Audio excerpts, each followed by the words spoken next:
Please subscribe Sindhi programs.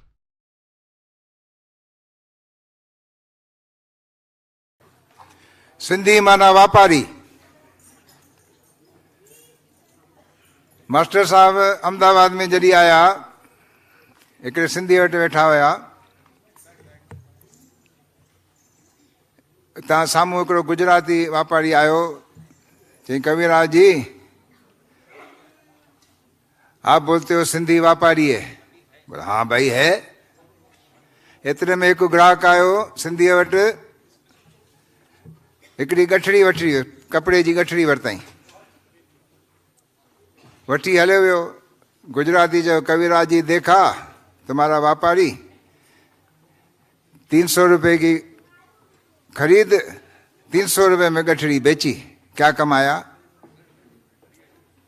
Master साहब जी ॻाल्हि जाई सच थो चए। आयो साईं सिंधीअ वटि, चई सिंधी ॾे ख़बर। चई राम राम साईं हुकुम कयो। चढ़े तूं ये गठड़ी विकी 300 रुपए में? जी हाँ। ख़रीद भी 300 रुपए में कही है? जी हाँ बराबर। चढ़े पोइ कमाईंदे छा? चई 4 रुपए जी गूण बची, 8 रुपए जो खोखो बचो, 12 रुपया कमाया 5 मिंटनि में। ये गुजराती छा सम्झंदा? इहे साईं वापारी सिंधी।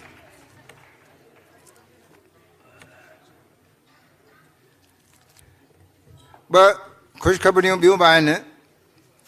असां संगीत आचार्य मास्टर चंद्र जी जीवनीअ ते हिकु डॉक्यूमेंट्री ठाहिण जो वीचार कयो आहे। तयारियूं शुरू थी चुकियूं आहिनि। असांखे स्पॉन्सर ऐं रज़ाकार, जंहिंखे अंग्रेज़ीअ में वॉलंटियर चवंदा आहिनि, उहे घुरिजनि जेके असां सां सहयोग करे सघनि। ॿी ख़बर, 5 अप्रैल 2019 जुमो, चेटीचंड जे मौक़े ते असां दुबई में शेख राशिद ऑडिटोरियम में सूरज चंद्र जा राति चेटीचंड जी प्रोग्राम पेश कंदासीं, जंहिंजे लाइ पिणु असां तव्हांजो सहयोग चाहींदासीं।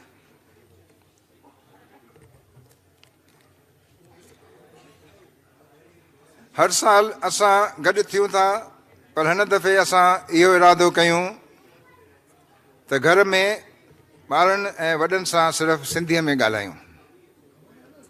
जॾहिं बि सिंधीअ सां मिलूं त ॻाल्हि ॿोल सिंधीअ में ई हुजे। मास्टर साहिब जी सिट हिक ॿिए खे ॾींदो सॾ में सॾु हो, त इहो हमेशह यादि रखूं। सदाचार जूं सिर्फ़ु 5 ॻाल्हियूं आहिनि। सच ॻाल्हायो, माता पिता जो आदर कयो, जीवन ते दया कयो, वॾनि जो चयो मञो, दीन दुखी जी मदद कयो। बसि हिन खां पोइ कंहिं सत्संग ते वञण जी बि शायदि ज़रूरत न पवंदी। सिंधी ॿोलीअ खे हिमथायो त असांजा ॿार अॻिते हली चई सघनि फ़ख्र सां त असां सिंधी आहियूं। आख़िर में हिकु भेरो वरी असां श्रीमती सुमन ऐं श्री रमेश तुलसियाणीअ जा थोराइता आहियूं ऐं एकेडमी पारां हुननि जा शुक्राना अदा था कयूं। तव्हां सभिनी भाउरनि भेनरनि ऐं ॿारनि जे अचण सां अॼोको प्रोग्राम कामयाबु थियो आहे ऐं हिकु भेरो वरी शुक्राना अदा था कयूं। जेसि ताईं थोरो वक़्तु मिलियो आहे त 2 ॻाल्हियूं मां तव्हांखे पंहिंजूं बि ॿुधायां। मूंखे पहिरियों दफ़ो मौक़ो थो मिले। गुज़िरियल साल में मां 1 साल में 10 साल जवान थी वियो आहियां। पंहिंजी न्याणीअ जी शादी कराए ज़िमेदारी पूरी कई अथमि ऐं पंहिंजी घरवारीअ सां मिठड़ियूं मिठड़ियूं ॻाल्हियूं कंदो आहियां ऐं ॿुढापे खे पुठियां करे छॾियो अथमि। हिते उहा मूंसां अची न सघी, छो जो हुनखे अॼु आराम करिणो हुयो, थकिजी पई आहे घुमी घुमी। असां सभु सिंधी आहियूं। सिंधी माना छा? सिंधी माना पेट में बुख, कंध में आकड़।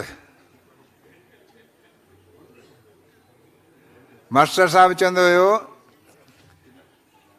त मुंशी मजिस्ट्रेट गवर्नर बि सिंधी, ॾिसो फिल्मी दुनिया त एक्टर बि सिंधी चढ़ो बस में ड्राइवर कंडक्टर बि सिंधी करे गोर रेलुनि में छोकर बि सिंधी हुते जिन जे दर ते हज़ारे हा चेला हिते सही लोकल में विकिणनि था केला तॾहिं बि हू फैशन जो पाइनि था गानो कमाइनि था कोडी त ख़र्चनि था आनो पाकेट में भल हुजे हिक न पाई सुञाईअ में सीटियल हूंदो यार सिंधी सुञाईअ में सीटियल हूंदो यार सिंधी वफ़ाईअ जा पुतला वफ़ादार सिंधी